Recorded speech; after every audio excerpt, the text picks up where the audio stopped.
திருப்படை எழுச்சி காட்டக்கூடிய ஞானம். இந்த கதைகளையும் கூட நான் உங்களுக்கு நிறைய சொல்லியிருக்கிறேன்.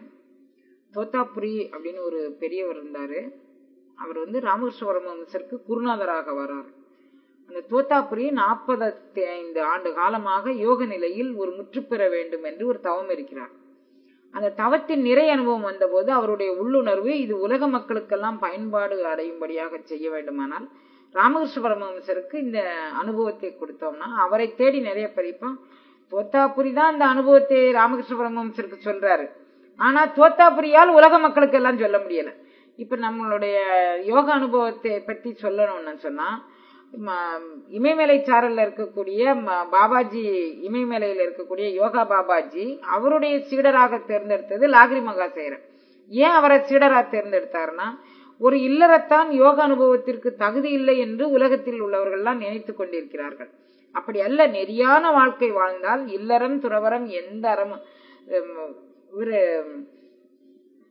சுவாமி விவேகானந்தர் அமெரிக்கா சுற்றுப்பயணம் செய்யும் போது சுவாமி விவேகானந்தர்ட்ட ஒருத்தர் கேட்கிறாங்க, சுவாமி இல்லறம் பெரிதா துறவரம் பெரிதா அப்படின்னு சொல்லி. சுவாமிஜி ரொம்ப அருமையா ஒரு கதை சொல்றாரு.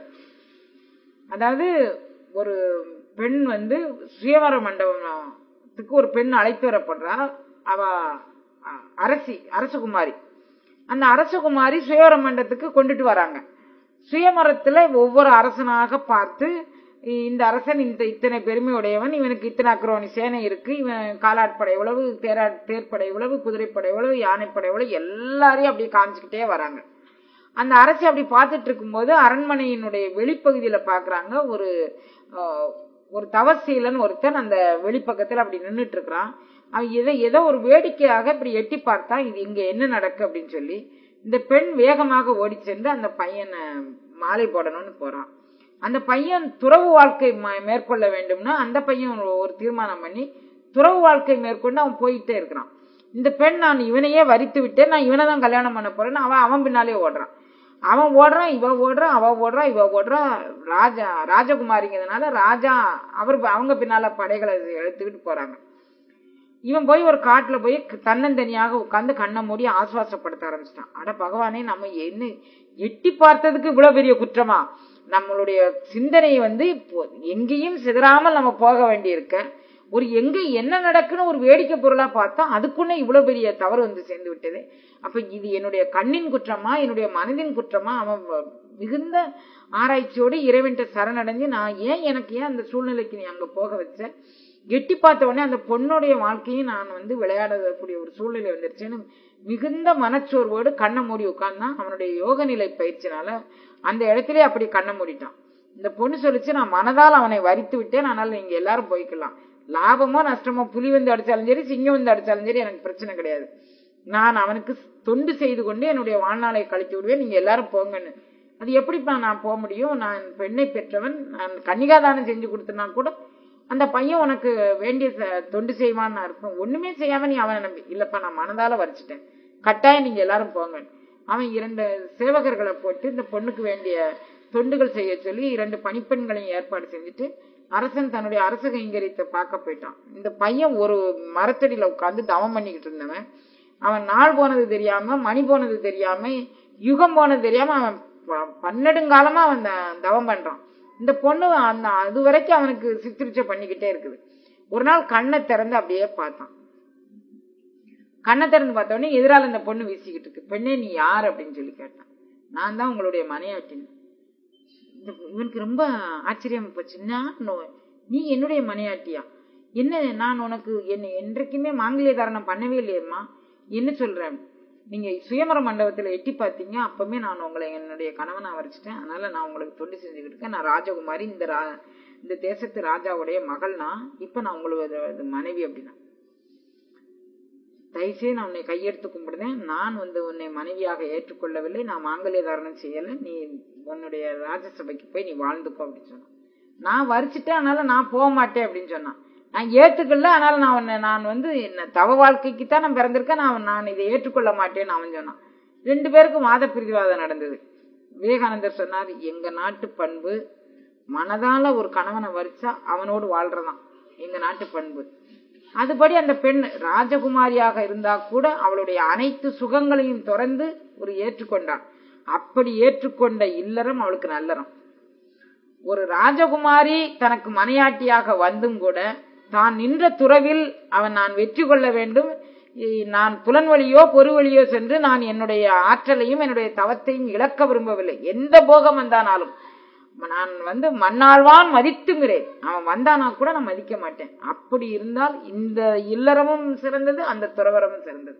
இப்படி நீங்க இல்லறம்னா தான் லாபமோ நஷ்டமோ தான் வரித்தவனோடு தான் மணந்து கொண்டவனோடு மனப்பூர்வமான ஒரு வாழ்க்கை வாழ்ந்தால் இந்த இல்லறம் சிறந்தது. துறவுன்னு எடுத்துக்கொண்டா எந்த போக போக்கியங்கள் நம் கண்ணெதிர் எடுத்து ஐயன் நன்னன அழிப்பினும் கடுவன வெறுத்து நின்றால் அந்த துறவு சிறந்தது அப்படிங்கிறார். அப்ப இல்லறத்தா இருக்கட்டும் துறவரமா இருக்கட்டும், அதாவது நெறியில் நின்றால் அவையவை சிறந்தவை. தோத்தாபுரி 45 ஆண்டு காலம் தவம் பண்ணி இருக்கிறாரு, அவரால் நிறைவேற்ற முடியல தன்னுடைய யோக நிலை களஞ்சியங்கள் எல்லாம் உலகத்துக்கு கொடுக்கறதுக்கு. பாபாஜி இமயமலை சாரல்ல இருக்கிறாரு, இன்றைக்கும் இருக்கிறதாக அவருடைய தொண்டர்கள் நம்புறாங்க. அவரு லாகிரி மகாசேயர்ங்கக்கூடிய ஒரு இல்லறத்தானை தேர்ந்தெடுத்து இல்லறம் யோகா அபியாசத்திற்கு ஒரு கெடுதி அல்லங்கிறத உலகத்துக்கு ஒப்பிக்கணுங்கிறதுக்காண்டி லாகிரி மகாசேயருக்கு போதனை பண்ணி, அந்த லாகிரி மகாசேயர் யுக்தேஸ்வர் கிரிக்கு ஒரு போதனை பண்ணி, அந்த யுக்தேஸ்வர் அவருடைய சீடர் பரமஹம்ச யோகானந்தருக்கு பண்ணி, இன்றைக்கு உலகளாவிய சிந்தனையாக இது நடக்கு. அதுக்கு முன்னால காலங்காலமாக வேற இந்த சிந்தனை எப்போது இருந்திருக்கு. ஆனா பரவலாக இது இப்ப மிகவும் அதீதமான ஆற்றலோடு பரவி வர்றதுக்கு இந்த அருளாளர்கள் ஒரு பாரம்பரியமாக அவங்களுடைய பாரம்பரியத்தை வகுத்திருக்கிறாங்க. இதுல தோத்தாபுரி நான் உனக்கு யோகத்தினுடைய நிலைக்களனை சொல்லணும். ஏன்னா இப்ப இவங்க நேரடியாக போய் செய்திருக்கலாம், இன்னாராலதான் இத்தனை பேரை கவர முடியும், இன்னாராலதான் இத்தனை பேருக்கு உபதேசம் பண்ண முடியும்னு இயற்கை தேர்ந்தெடுக்குது. அந்த தேர்ந்தெடுத்த இயற்கை அவர்களை கொண்டு அந்த பணியை நிலைநாட்டுகின்றது. இதுல யார் பெரியவங்க, அவர் பெரியவரா, அவர் உபதேசிக்கலையே இவர் தானே உபதேசிச்சார், அப்படி இல்ல கருத்து. யாரு ஆட்கொள்ளப்படக்கூடிய உயிர், யார் அந்த உயிருக்கு கட்டுப்பட்டு இயங்குமோ, அந்த உயிருக்கு யாரை பிறரை ஆகர்ஷண சக்தியாக ஈர்த்து கொள்ள முடியுமோ அவர்களை கொண்டு அந்த காரியத்தை அந்த இயற்கை நடத்துகின்றது. அதான் இவர் தோத்தாபுரி ராமகிருஷ்ண பரமஹம்சரை கூட்டு கேட்கிறாரு, நான் உனக்கு யோக நிலை களஞ்சியங்கள்லாம் காமிக்க போறேன், அத்வைத நிலையில் ஜீவஜோதி சிவஜோதியோடு இரண்டரை கலக்கும் தன்மையை காட்ட போறேன், நீங்க என்ன செய்ய, நீ இதை கேட்டுக்கோன்னு சொல்றாரு. ராமகிருஷ்ண பரமஹம்சர் நான் என்னுடைய தாயார்கிட்ட கேட்டு வரேங்கிறாரு. இவர் சிரிச்சுட்டே இருக்கிறாரு. அவருக்கு தெரியுது, அவருக்கு எல்லா காலமும் உணர்ந்தவர், அவருக்கு தெரியுது இவர் யார்கிட்ட போய் கேட்க போறான்னு. காளி சிலை முன்னால நின்று, தாயே நான் தோத்தாபுரி எனக்கு ஏதோ கத்துத்தர போறேன்னு சொல்றாரு, நான் போகவான்னு கேட்கிறாரு. நான் தான் உனக்கு கத்து தருவதற்கு அவனை அழைத்து வந்துள்ளேன், நீ போய் அவங்ககிட்ட போய் உபதேசம் வாங்கிக்கோன்னு காளிதேவி சொல்றான். காளிதேவியே கத்து கொடுத்திருக்கலாமே, தோத்தாபுரியின் மூலமாக இவருக்கு இந்த ஞானம் வர வேண்டும் என்று காளி நினைத்திடலாம். ராமகிருஷ்ண பரமஹம்சர் மூலமாக தோத்தாபுரியை ஆட்கொள்ள வேண்டும்னு ஒரு 2 திருவிளையாடல் செய்யறாங்க. அந்த திருவிளையாடல் இந்த 2 பேருக்குமே ஒரு திருவிளையாடல் இயற்கை செய்கின்றது. இவர் நேரம் தோத்தாபுரிட்ட, நான் எங்க அம்மா எனக்கு உத்தரவாதம் கொடுத்துட்டாங்க, நீங்க எனக்கு உபதேசம் பண்ணுங்க. தனியாக ஒரு இடத்துக்கு கூட்டிட்டு போறார். தனியா கூட்டிட்டு போய் தோத்தாபுரிக்கு உபதேசம் பண்றார். உபதேசம் பண்ண உடனே கண்ணை மூடி தியானம் பண்ணி ஆஞ்சாதாரணை வரைக்கும் அவர் அழைச்சிட்டு வந்துட்டார். உன்னுடைய புருவ மையத்தில் இப்போது என்ன தெரிகின்றது? காளி 16 திருக்கரங்களோடு சோடச உருவத்தில் என் முன்னால் காட்சியளிக்கின்றான். அதையும் தாண்டிப்போம், காளியை தாண்டிப்போ சொல்றியா? அது என்னால் முடியாது. அவள்தான் எனது இஷ்ட தெய்வம், குலதெய்வம், நான் நேசிக்கக்கூடியது, என்னுடைய எல்லாமாகவும் அவதான் இருக்கிறான். அப்படி இருக்கும்போது நான் அவளை கடந்து நான் போக முடியாது அப்படிங்கிற. ஞானம் எனும் வாளால் வெட்டி எரி அப்படின்னு சொல்றாரு. அது என்னால சாத்தியம் இல்லை அப்படிங்கிறார். இவர் கண்ணை மூடி மூடி பார்க்கிறார். காளியினுடைய திருமேனி திருவுருவம் அதுதான் இவருக்கு தெரியல தவிர வேற எதுவுமே தெரியல. ஞானம் என்னும் வாளால் வெட்டி எறினா இவரால் என்னால வெட்டி எறிய முடியல அப்படிங்கிறார். உன்னுடைய கீழே கிடக்கக்கூடிய ஒரு சின்ன கண்ணாடி துண்டு எடுத்து அவருடைய புருவ மையத்துக்கு நேரம் மேல ஒரு கோடு கீழ்ச்சி விடுறார். அந்த புருவ மையத்தில் அவர் கீழ்ச்சி விட்டது, அவர் தொட்டு காட்டிய வித்தையில் இவர் மனம் லயம் பெற்றது. 3 நாள் எகலோக சிந்தனையே இல்லாமல் அமர்ந்திருந்தார். 3 நாளும் கண்ணை மூடிய நிலையில் அப்படியே அமர்ந்திருந்தார். 3 நாள் அவர் மேல எறும்பு சாடாமல் தோத்தாபுரி காவல் இருந்தார். 45 ஆண்டு காலமாக நான் போற்றி பேணி பாதுகாத்து என்னுடைய சிந்தனையை தோய வைத்த அருள் அனுபவத்தை ஒரு நொடியில் பெற்று விட்டானே இந்த குழந்தை. அவர் அப்படியே தன்னுடைய சீடனை பார்த்து, தம்மில் தம்மக்கள் அறிவுடைமை மாநிலத்து மண்ணும் உயிர்க்கெல்லாம் இனிதுனார். ஒரு மனிதன் நம்ம பிள்ளைங்க நம்மளை விட அறிவாளியா இருந்தா நம்ம பெருமைப்படணும். நான் கத்து கொடுத்தேன், இவங்க பெருசாயிட்டாங்க, அது மாதிரி நினைச்சேன்னா நமக்கு தகுதியே இல்லைன்னு அர்த்தம். அவர் அப்படியே பிரமிச்சு போனாரு. இந்த குழந்தை இவ்வளவு ஞானமாக இவ்வளவு மௌனமாக இருக்கேன்னு சொல்லி அப்படியே பிரமிச்சு போய் அப்படியே பார்த்துட்டு இருந்தாரு. கொஞ்ச நேரம் கழிச்சது, 3 நாள் ஆயிடுச்சு. இனி உலகத்துக்கு இந்த செய்திகள்லாம் போய் சேரணும் அப்படிங்கிறதுக்காக வேண்டி அவர் தன்னிலைக்கு கொண்டுட்டு வரணும் அப்படின்னு சொல்லி அவரே தன்னிலைக்கு இவர் கொண்டுட்டு வராரு. அந்த நிலையை விட்டு இழந்து இவர் வரும்போது, சுவாமி என்ன செய்தீர்கள்? நான் இதுவரை காளியை மறந்து ஒரு நொடி கூட நினைப்பும் மறப்பும் அற்ற இடந்தனை தெரியாத சிவன். நீ மறந்ததில்லைன்னு சொன்னப்ப நினைக்கவும் கூடாது, மறக்கவும் கூடாது. அந்த அருள் அனுபவத்தில் அப்படியே தோய வேண்டும், அப்படியே தோய வேண்டும் அப்படி சொன்னார். அது மாதிரி நம்ம அப்படியே இதில் தோய வேண்டுமானால் மாயைப்படையும் அல்லல் படையும் நம்மை தாக்காமல் நாம் இருக்க வேண்டும். அப்ப ஞானம் எனும் வாளால் அதை வெட்டி எரிய வேண்டும். எந்த மாயை வந்தாலும், எந்த அல்லல் வந்தானாலும், அல்லலும் மாயையும் இந்த உடலுக்கு இயல்பான ஒன்று, உயிருக்கு இயல்பான ஒன்று. அவைகளில் தோய்ந்து நாம் மயங்கி நின்று விடக்கூடாது. அதனால் மதியுள் நின்று மயங்காதீர். அறிவுக்குள்ள நின்று எனக்கு இப்படி வந்துருச்சே, எனக்கு இப்படி வந்துருச்சே, எனக்கு அது நமக்கு வரணும்னு ஒரு விதி இருக்க போய் தான் வந்திருக்கு, இல்லாட்டி வரணும்னு அவசியம் இல்லை. அதனால நம்ம அதை மதியுள் நின்று மயங்காதீர். அப்ப மருள்வீராகில், அப்படி நீங்க மருண்டு போனுவீர்களானால் உங்களை மதிப்பாரார்? யாருமே மதிக்க மாட்டாங்க. அதனால நீங்க அல்லல் படையும் மாயப்படையும் மாறாமல் உங்களை பாதுகாத்து கொள்ள வேண்டுமானால் நீங்கள் இந்த மதியுள் நின்று மயங்கக்கூடாது, மருளக்கூடாது அப்படின்னு ஒரு உண்மையை சொல்லிட்டு அதுக்கப்புறம் திருப்படையெழுச்சி அப்படின்னு சொல்றாரு. திருப்படையெழுச்சி, படையெழுச்சின்னா இப்ப நாம எல்லாரும் என்ன நினைச்சுக்கிட்டோம், படையெழுச்சி இந்த படை ஒரு நாடு அண்டை நாடோடு யுத்தத்துக்கு போறத படையெழுச்சி அப்படிம்பாங்க. இங்க யுத்தத்துக்கு காலாட்படை, குதிரைப்படை, யானைப்படை, இந்த மாதிரி 4 வகை படைகள் உண்டு அப்படின்னு சொல்றாங்க. தேர்ப்படை, குதிரைப்படை, யானைப்படை, காலாட்படை, 4 வகை படைகளை சேர்த்துக்கிட்டு யுத்தத்துக்கு போய் அண்டை நாட்டில் உள்ள அரசனை வெற்றி கொண்டு அவனுடைய பொருட்களை எல்லாம் நாம் வாரி எடுத்துக்கொண்டு வர்றதுதான் யுத்தத்தினுடைய வெற்றி. அதுதான் இலக்கு. அதுக்கு ஒவ்வொரு துறைகள்ல புறத்திணைங்கக்கூடிய பகுதியில ஒவ்வொரு ராஜாக்கள் இங்க போய் வெற்றி வாகை சூடி, வாகை மலர் சூடி வந்தார்கள், கொன்றை மலர் சூடி வந்தார்கள். ஏன்னா அது வெற்றியினுடைய சின்னமாக வாகை சூடி வருதல்னா வெற்றி சின்னம் அணிந்து வருகிறார்கள் அப்படின்னு அர்த்தம். இப்ப நாமும் ஒரு வெற்றி சின்னம், ஒரு படை எழுச்சி பண்ணுகின்றோம் அப்படின்னு சொன்னா நாம் என்ன படை எழுச்சி பண்ணுகின்றோம் அப்படின்னா அல்லல் படை மாயப்படை நம்மை தாக்காமல், ஏதோ எதிரி நாட்டி படை தாக்காமல் அல்ல, நமக்குள்ளேயே ஒளிந்து கொண்டு இருக்கக்கூடிய, நம்மை வஞ்சித்து, நம்ம தூக்கத்துல வஞ்சிக்குதா அல்லது முழிச்சுக்கிட்டு இருக்கும்போது வஞ்சிக்குதா, சத்சங்கத்துல வஞ்சிக்குதா, திருவாசக சிந்தனையில வஞ்சிக்குதா, முற்றோதல் பண்ணும்போது வஞ்சிக்குதா, எப்ப வஞ்சிக்குதுன்னு நமக்கு தெரியாது, ஒளிந்து நின்று வஞ்சிக்குது. எதிரி படைகள் வந்தாங்கன்னா நம்ம ஒரு யுத்தத்துக்கு போறோம், எதிரி படை வந்தான்னா அவன் எதிர்கொள்ளுவான். இந்த படையினுடைய இலக்கு இதுதான்னு தெரியும், அவன் எந்த வியூகம் வகுத்திருக்கான்னு தெரியும். அந்த வியூகத்தை உடைப்பதற்கான சாதனம் என்னன்னு நம்மளும் ஒரு யுத்த வீரன் எதிராளியான யுத்த வீரன் கூட சண்டை போடும்போது அந்த யுத்த வீரன் என்ன வியூகம் வகுத்திருக்கானோ அதை இருந்து நம்ம மீண்டு வருவதற்கான சாதனைகளும் சாத்தியங்களும் நம்ம படிச்சிருப்போம். நம்ம அதனால அதை கொண்டு நம்ம ஜெயிச்சு வந்துடலாம்.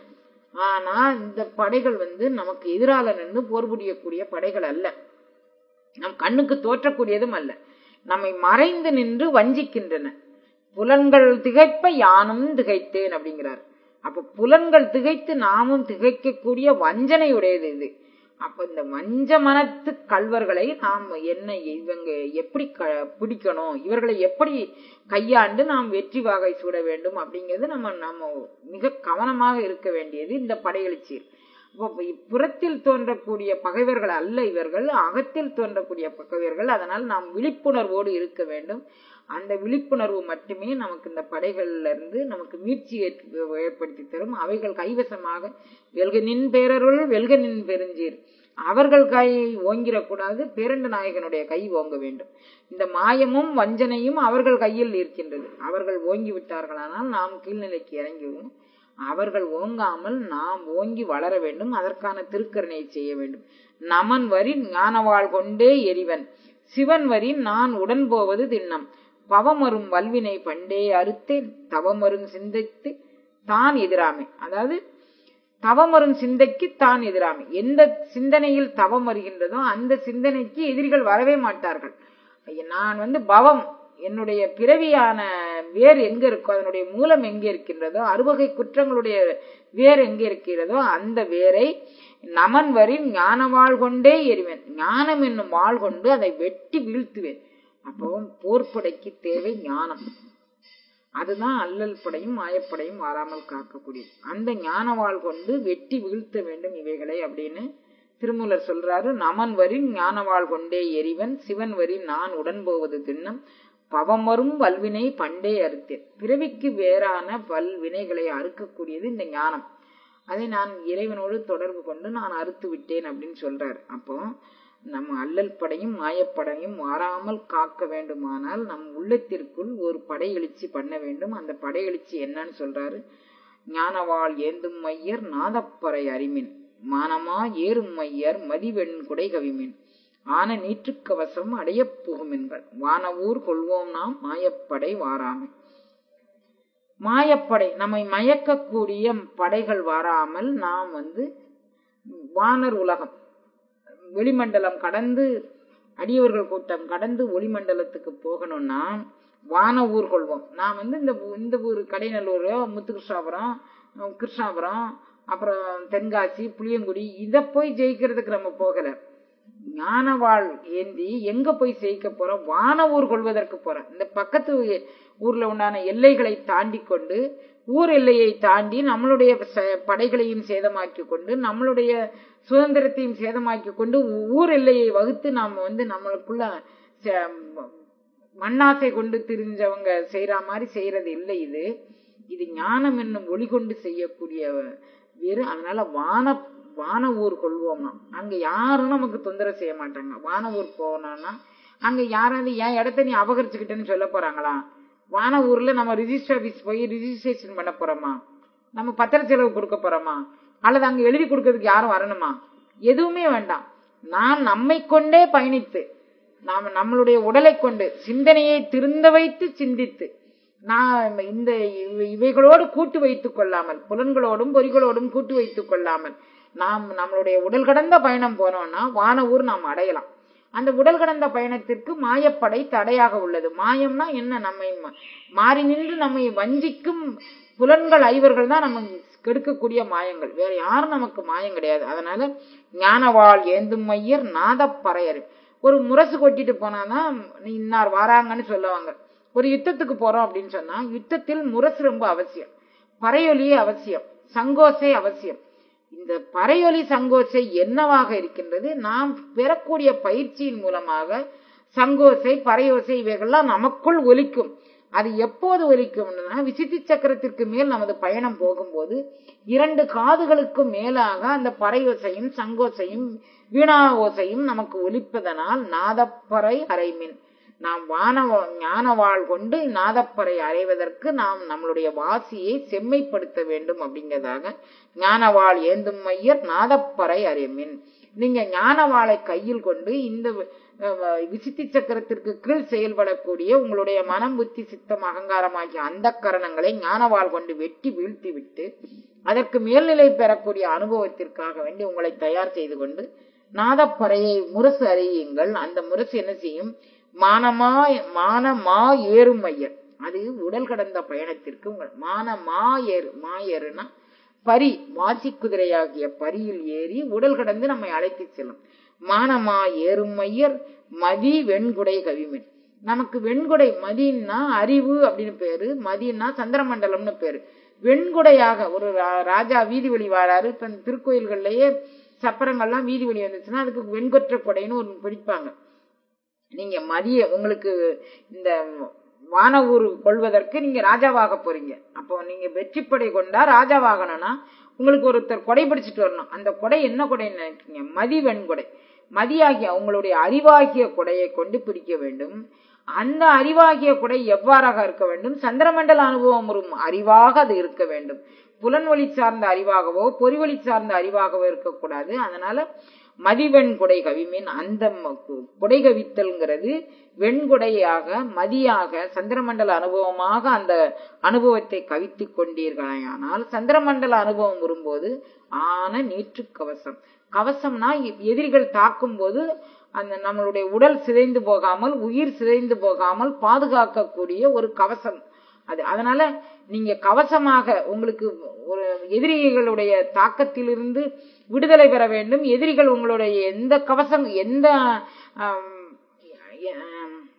அதாவது எந்த ஆயுதங்களை கொண்டு எதிரிகள் உங்களுக்கு எந்த ஆயுதங்களை கொண்டு தாக்கினாலும் அந்த ஆயுதங்களால் உங்களுடைய பஞ்ச புலன்கள் பஞ்ச பொறிகள் தன் வசம் இழக்காமல் இறைவசமாகவே நிற்க வேண்டும் அப்படிங்கக்கூடிய ஒரு உறுதிப்பாடும் தன்முனைப்பும் இருந்தீர்கள்னா வெண்குடையாக கவிந்த போது அந்த வெண்குடை என்னுடைய உடல் தண்டு முழுவதும் வீணாதண்டு முழுவதும் பரவி உடல் முழுவதும் பரவக்கூடிய ஒரு ஞானத்தை தரும். அதுதான் நீற்று கவசம்.